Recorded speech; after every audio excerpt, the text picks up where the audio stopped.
welcome back to my channel. Today I wanted to do a video that has been requested for a while and I keep forgetting to do it. A lot of you ask how I start a coloring page, and for my last giveaway Q&A, that was a very popular question. And so I decided, okay, I need to tackle this because I keep saying I'm going to and then I never do. So here's the deal. I tackle, starting a page of various ways. However, I have a page already ready to go.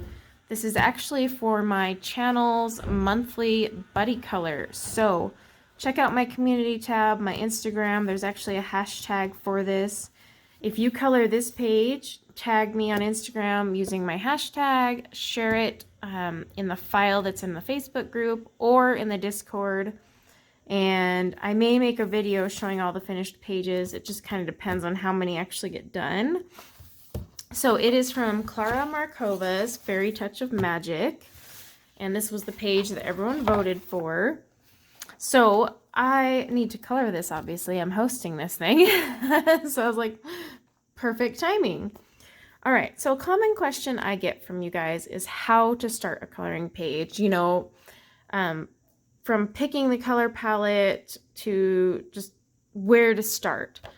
And kind of like I've mentioned quite a bit, I am rather non-traditional with how I do this. Most of the time, I do not go crazy and pre-pick a palette. Other times I will, but 99% of the time I really don't. I have the Sarah Renee Clark color catalog. I feel like that was a waste of money for me. That said, I have been using it more frequently with mandalas and stuff, just to kind of change pace, and it's just been kind of fun, to play around with. And I wanted to kind of show you two ways you could go about this: using Sarah Renee Clark's or using my method. So my method is quite haphazard, literally a fly by the seat of my pants type of deal. So if I am using my method, I ask myself, what drew me to the page? So what made me pick this page? Now, in this instance, this page wasn't even picked. My daughter picks the pages for us to vote on. So the page wasn't initially my page. However, now that I know I'm coloring it, it's kind of like, okay, well, what jumps out at me first? The first thing that jumps out, and by that I mean the first thing I want to color, is the pumpkins. Now, say I didn't pick this page. Let's just go to a random page that I would like to color one day.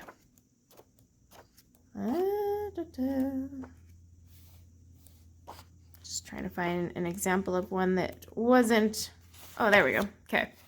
So this one here, for example, what's drawing me to this page is the mushroom house, this cute little mushroom house. I know this page is busy. I hone in on one thing only. What is it that's making me want to color that page? And for some reason, it's this mushroom house. No, it's not the witch, the peaches, all these other adorable things. It's this house. So in that instance, this is what I would focus on first. What are my colors going to be for that mushroom house? Same thing here, it's a matter of what's drawing me to the page. So the pumpkins are drawing me to the page. If that's the item that's drawing me to the page, then all I focus on right now is my color scheme for the pumpkins. From there, it would just evolve. So say I picked out my pumpkin colors. I color the pumpkins. That's what helps bring the page to life. I have placed color on the page. So I will color in my pumpkins, picking the color or using the colors I picked for those. I save those colors because it's very important to create color balance on your pages. And the only way to do that is take colors that I've used here and disperse them elsewhere. Do I have to use them all? No. But say some green I added up in here, I should add that somewhere else with some of these leaves for balance. So that's important too. You save those colors. But let's say I wanted to do the pumpkins first. Well, I am going to use my Brute Fooner square pencils. So in this instance, I would start looking for pumpkin colors that I like. Now, I'll grab my little sketchbook, and this is usually where I will kind of keep track of some color combos.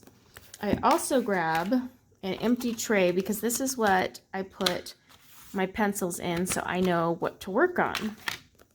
Okay, so for my pumpkin, obviously I need some orange, but I also need some rusty colors and some dark tones. So let's just say if I'm focusing on the base of the pumpkin, no leaves, nothing like that.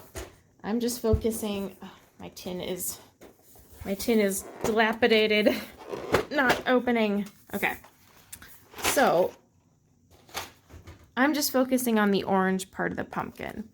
So I want it to be rustic and fun. Now, I definitely already see this rusty orange color, 025.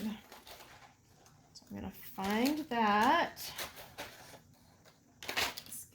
Okay, so I've got 025.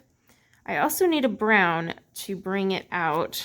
And this brown over here, 022, has a nice orangey undertone to it.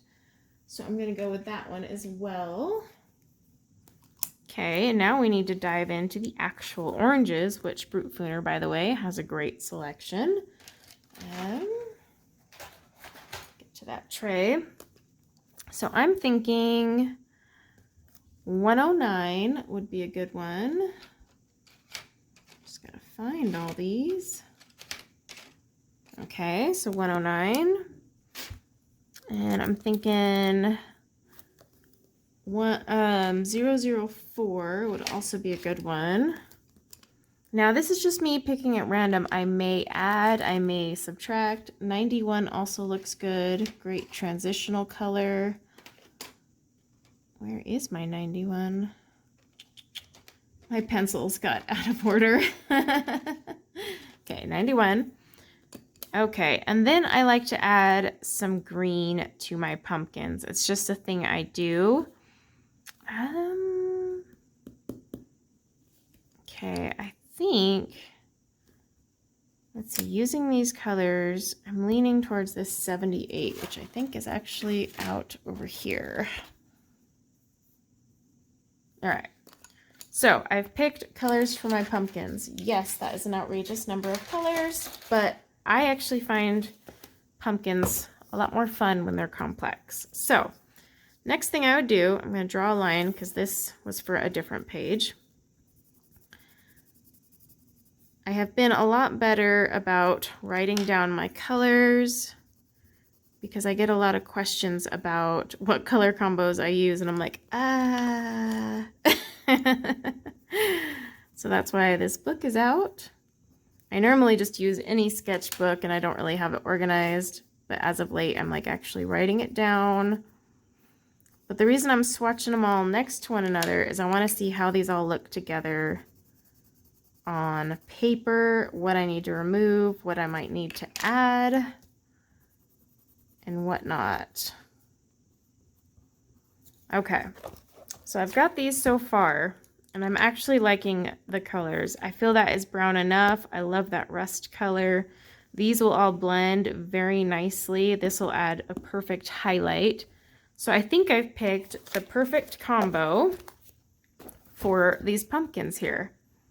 So what I would do is I would color in the pumpkin. Again, all of these pencils now, and I usually keep them in order just for easier reference, would now go right here in my tray.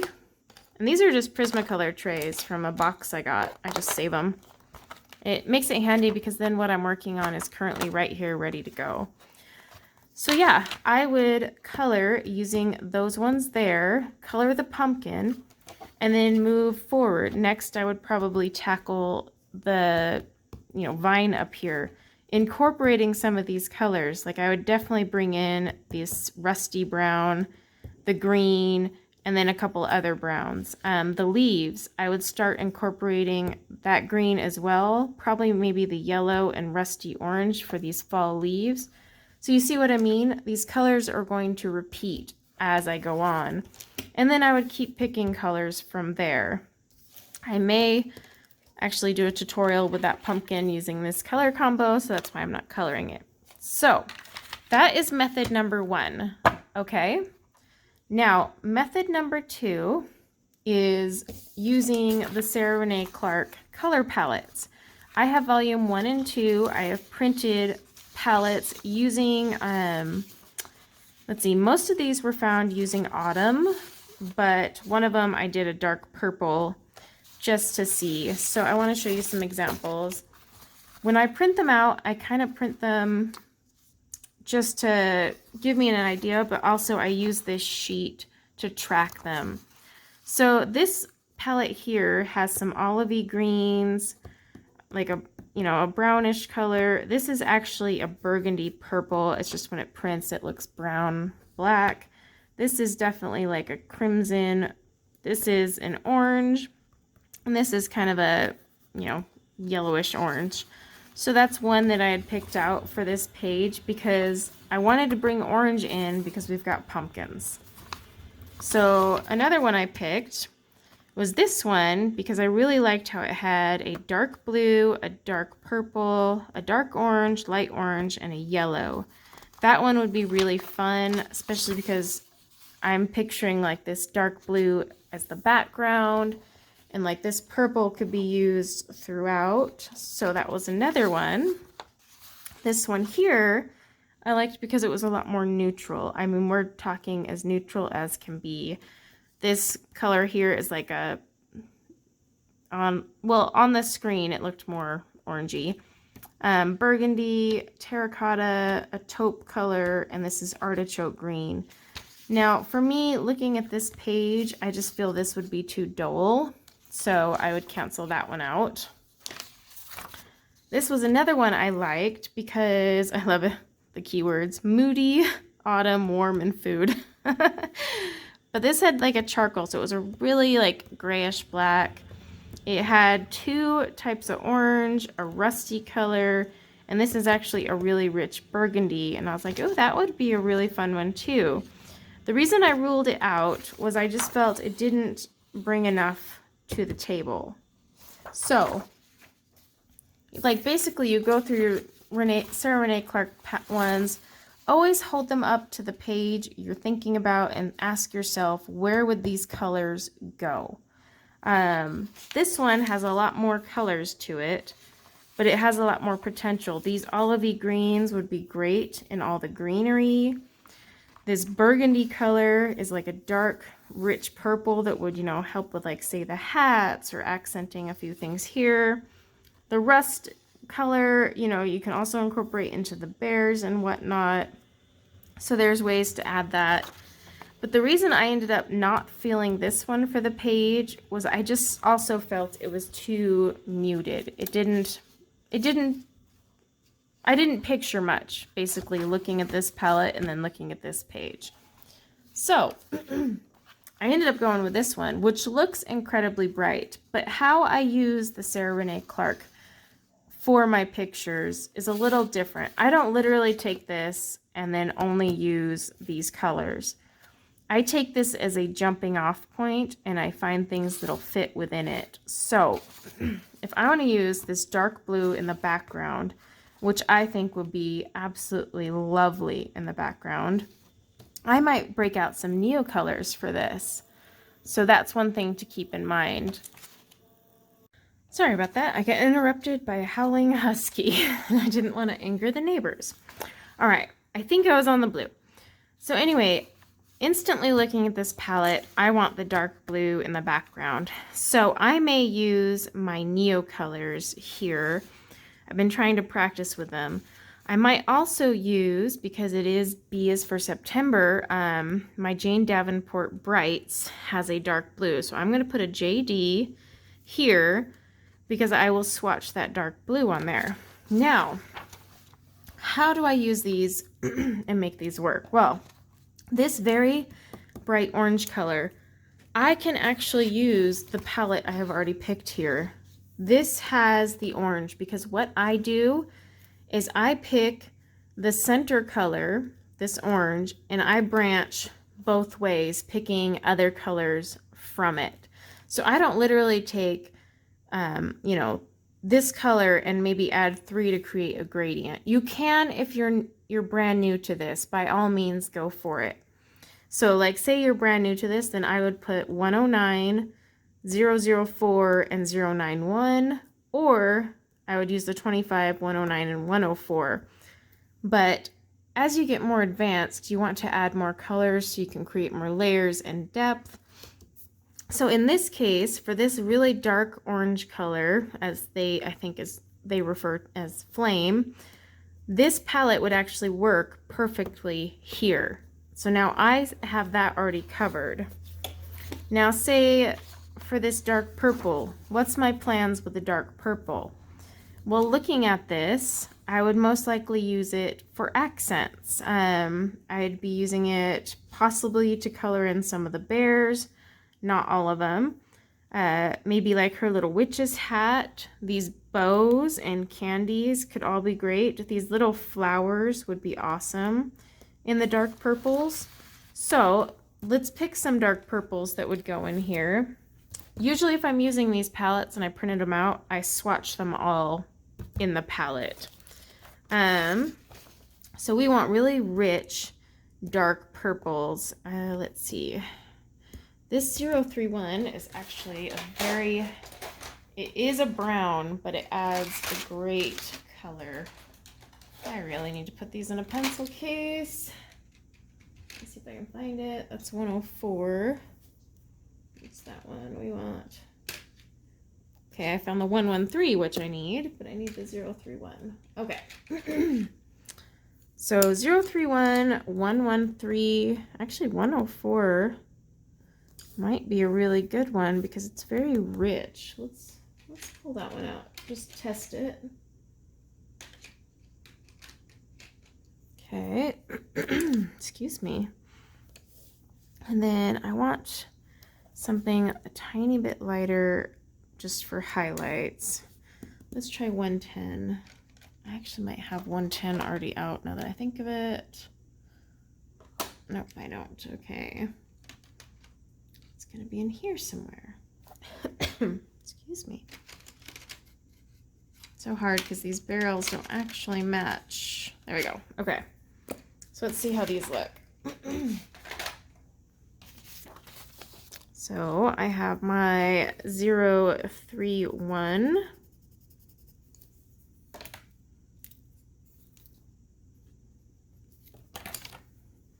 And the reason I am putting them in the one line here is because I may end up creating new combos as well to satisfy this color category. So I may have to come up with another purple to, you know, supplement elsewhere.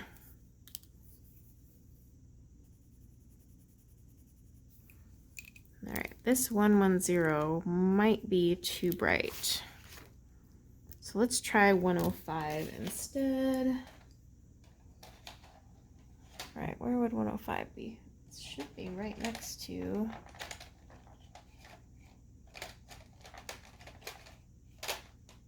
That might be the one that I already have out. Yep, okay.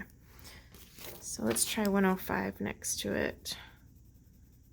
Oh yeah, I like that better. So what I do is just cross out 110, 115. Okay, I have created a combo for that I think would look really cute. And I'm going to stick this in my tray off to the side here. A combo I think that would look really cute, accenting like bows and hats, even the candies. And I don't have to use the entire thing. I can pick and pull certain colors that I feel would match. Same thing with like the dark blue.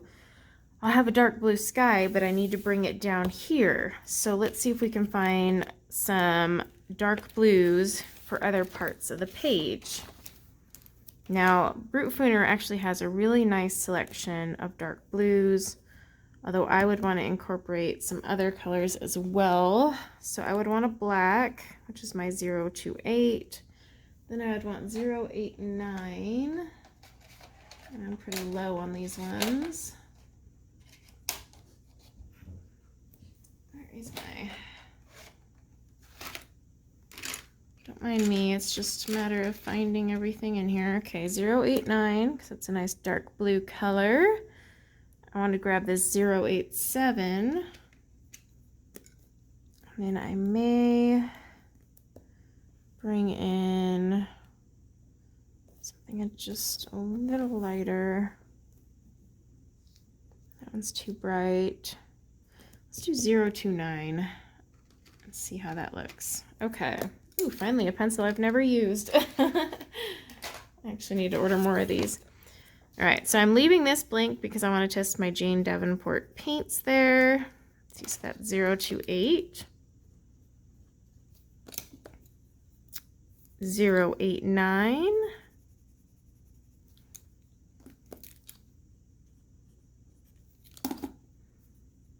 087.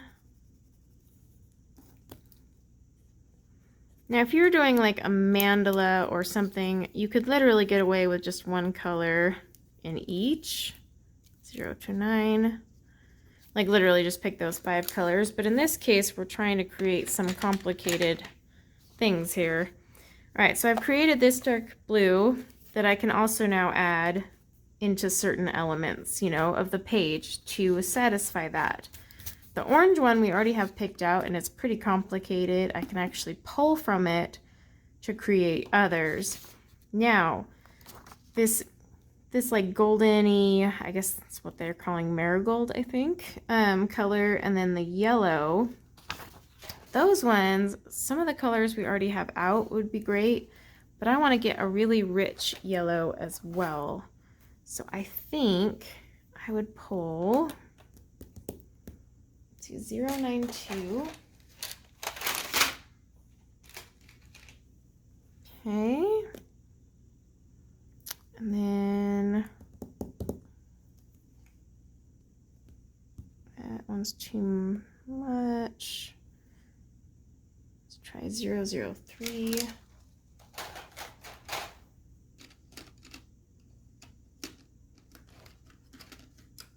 Okay. And then you know what, that 090, which I think I already have on a different tray right now. This actually might satisfy what I want for this yellow here. They do not have to be an exact match. Always keep that in mind. You're just trying to aim for as close as possible. Ooh, I like that one. That one will be really good.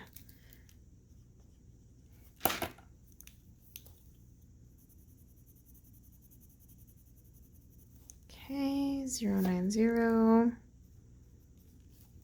Okay, so I keep those in order and put those in my tray as well. Oops. I have to move everything over. Running out of room. Just move these over. Okay. I try to keep them in order of my palette just so that I can pull from them quickly when I'm planning out this advanced. I rarely plan out a palette this much. Like I said, I normally just go fly by the seat of my pants, but for the sake of planning and making it easier on you guys. Okay, now this orange color, I actually want to take some of the oranges I already have to build this up a little further. So I have my 004 and 091 from the first set. And I think I want to add, let's see, 109 actually might satisfy that one just fine as well. And let's see, we've got 091. We need a little bit more yellow, so let's try our 050. Okay, let's see how these look.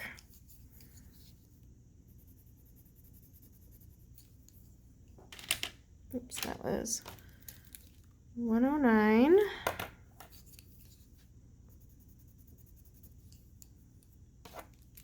Uh, 004.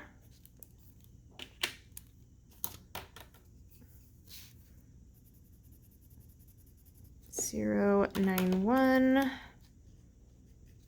Don't mind my chicken scratch.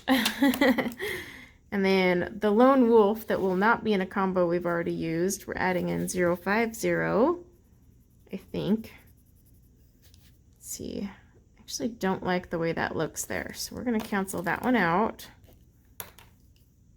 And let's try our 090 at the end of this combo.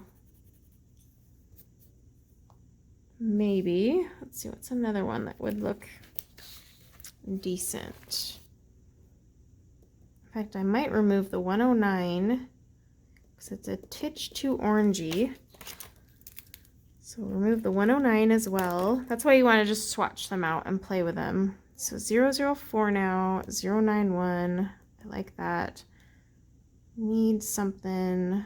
003 is not going to work. Actually, that 092 might play in really well. Let's try it. This one's 09, nope, that's 003, 092. Oh yeah, I like that. So 092.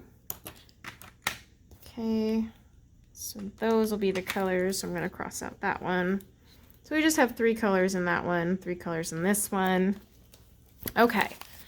So I have picked out some colors already for our page. Now you're probably thinking, okay, well, but what about all the leaves? I mean, there's not a ton, but there is some greenery in here. Now, do I want to be traditional? Like I can add some green to this palette and it would not affect it, especially because I'm already adding green to my pumpkin. And that's where I talk about creating balance on the page. So what I'm going to do is add in a green combo, bringing in the green from what we've already added to our orange palette here. So 078. So I'm going to put that one down right now. Okay. Because we've already brought it into the pumpkin, so we can bring it around. So now we just need to find colors that go well with the 078. I want some fall colors in my leaves anyways, so I will be using some of the colors here from these yellow and orangey combos as I make my leaves. So I want to pick colors that'll go along with those. So 078 is kind of a nice dark green. 048 is another great one. It's kind of got an olivey tone. Okay, so 048. Now I want to add some of the colors that we have been adding throughout this process to my page, because I want to make fall leaves. I don't want them to be green. I want them to have fall colors. So I want to add for sure this 091 color because I feel it has a wonderful warm color to it. Make sure that's 091. Yep. That would be beautiful in a fall leaf. Okay. Now, I think I want to add, yep, the 092 would also be really pretty in a fall leaf. Oh yeah, that's perfect.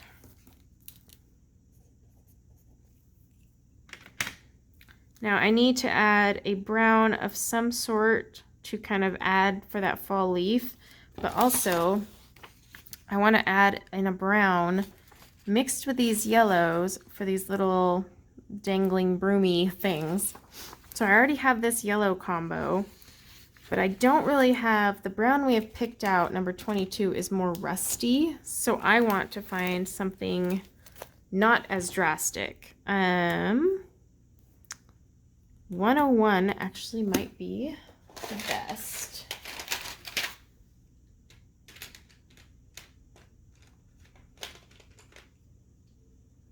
Now, no, I'm not using a color wheel or anything like that.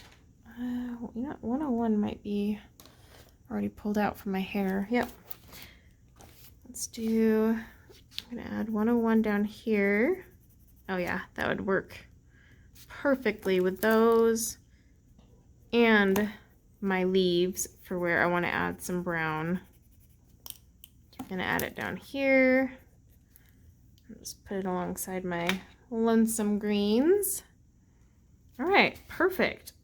So, as you can see, I mean, this didn't take very long at all to create this palette. That said, the reason I don't tend to do a full palette like this is because I work better when I just start with one item on the page and branch out, because we have other elements on this page as well, and sometimes I don't want to be pigeonholed into a 5-color scheme. That said, I'm going to give you some examples with all these colors we've swatched where we can go with this. So like I said, I'm going to look in my Jane Davenport for there's an ink blue that I may add some black to and just use that in the background. Hopefully it won't bleed too much. And that would take care of that. This darker blue combo I can definitely use as accent colors. I could even make all the flowers that way. And then we get into this nice purple color we've made, again, accenting. But here's where you'd be like, okay, where does this color scheme fit in with these bears? If you follow the traditional way of using her palettes, the bears need to be one of these colors. I could totally use this yellow combo, including this brown and all these, to create the bear colors, and I might do that. It might turn out just fine. Now with all these fall leaves that I'm going to make, I've got a fall leaf combo, and you don't have to use all of them at once. You mix and match throughout the page. This second orange combo I can use just about anywhere. I can use it, I like lost my train of thought. You know, for accenting on the bows, I can make the flowers that way if I wanted. This little thing I could turn into a goldish color, whatever I want. But there's one element we're kind of missing, and that's the wood grain here. What am I going to do for the wood grain? I don't really have a brown. Now I could create a brown, but if you're following just this palette and you want to stick to it, you kind of are stuck. Now I could use my green that I made down here. This would actually make an excellent stem color on these pumpkins, but it wouldn't really help me with the wood grain. That said, I could use a combo of this and this yellow over here we've made to just kind of create some vines. And then this greenery that's down here, I can use this same combo or be really mystical about it and use like my purple or my blue, you know, and have some fun. It's really up to you how far you want to take a pre-planned palette and where you want it to go. I often recommend, if you're brand new to coloring, then take these literal. Stick to these 5. They're cohesive. You're not going to harm anything. I mean, you can have bluegrass. It's fine. But once you get more familiar with your colors and you want to branch out and not be so limited, because this is kind of a limited color palette project, you know, depending on how many different palettes you create in that category. So once you become more advanced, this might be too simple. Like you will want to make a wood grain, or you will want them to be sitting on some like dark green looking grass. It's up to you how far you want to take it. But if you're just starting out, my recommendation is either do what I do, fixate on one thing, create your palette for that. It can be 2 or 3 colors. You don't have to have 6 like I have for a pumpkin. You can have 2 or 3 colors or 1 color and go from there, and then pick the next element you like. So say you focused on the pumpkin. You're like, I'm done. And maybe the leaves you want to tackle next. Just tackle what you feel. That's often how I attack a page. Whatever has drawn me to it is what I focus on first, and it just flows naturally, and you build your colors gradually from there. Always keeping these colors around so that you can incorporate them elsewhere for balance. Or you can use these palettes, pick one that you think would look best, and you can use them literally, like so you could find 2 or 3 colors to satisfy each one here, and just use that throughout the page wherever you want. It'll look good because this palette has been designed to look good together. Even if I colored this wood dark blue or purple, ooh, I might do it in a purple. If I did that, it's going to come together because of the pre-made palette. These colors work together incredibly well.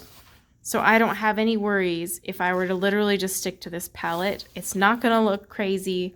I mean, it won't be traditional, but it'll look good. Now, once you get more advanced, you can take this loosely, build multiple palettes within those color families, and then even bring something else in as long as you're drawing colors from the rest of the palette. I need green. I cannot do fall leaves without green. My brain says no. I'm not making blue leaves. Even though I could get away with it, not gonna happen. So I hope this has kind of helped you guys get a better understanding of how I start a page. Everyone has their own method to their madness. My method may not work for you, but these are two methods I do use frequently. I do use her color palettes when I am just drawing a massive blank, or there's a page I'm coloring that I'm actually not feeling it. There was nothing on that page that drew me to it, so I was like, oh, you know, or something I picked but no longer am feeling, so I'm like, I need help. Then in that situation, this is where you'll find me using a pre-made palette and then kind of branching out. But either way, how I work this, it'll turn out golden. And I may actually do the wood green and purple. I could probably get away with that, actually, because I do have a brown in here. And I can incorporate a few other things. We'll see. But I don't know if I'll end up just using this color and branching out, or if I'll use this palette, because I did spend all this time making it with you. So I might just use it here. But yep, that is how I start a page. Hopefully that is helpful to you guys. You can do this with any brand of pencils. Now, if you have Sarah Renee Clark's catalogs and companions, she has companions, and those will tell you what color matches each one of these, from Prismacolor, Polychromos, all that. Then you could go take that and be like, okay, it says, you know, indigo blue from Prismacolor, and then you can create a gradient built off of that. I don't think hers covers Brute Fooner, these 120 square Brute Fooners. I know she had like a really random budget pencil in there that I was like, oh, nifty, but I don't think these are in there. So yeah, you would have to know your colors and kind of pick from there. There is no true indigo in the Brute Fooners. I can mix this black and this blue though and create one, easy peasy. But for the background, like I said, I'm actually thinking of pulling out my Jane Davenport. So you can use watercolors, neocolors, glitter, anything that matches in this palette. As long as it's within that color family, you're pretty much going along with it. So I hope this has helped you guys kind of see the method to my madness. Let me know if you have any questions in the comments below. I will probably do a tutorial on coloring a pumpkin with the Brute Fooners here using this combo I've created, because this is definitely going to be used. And then you guys will see this page soon on my Instagram, because I am coloring it for my group buddy color. So thank you guys so much for watching. Ask questions below. Give it a thumbs up if you enjoyed this. Please do subscribe if you are a new subscriber or new visitor to my channel. And then if there is any other like basic tutorials you'd like to see, leave them in the comments below. As I said, I always write everything down. It's just a matter of when the mojo is there. And today I felt like sharing how I start a page. And I know this has been requested months ago, but that's kind of how I work. But I did it. So hopefully this was helpful to you guys. And yeah, until next time, take care.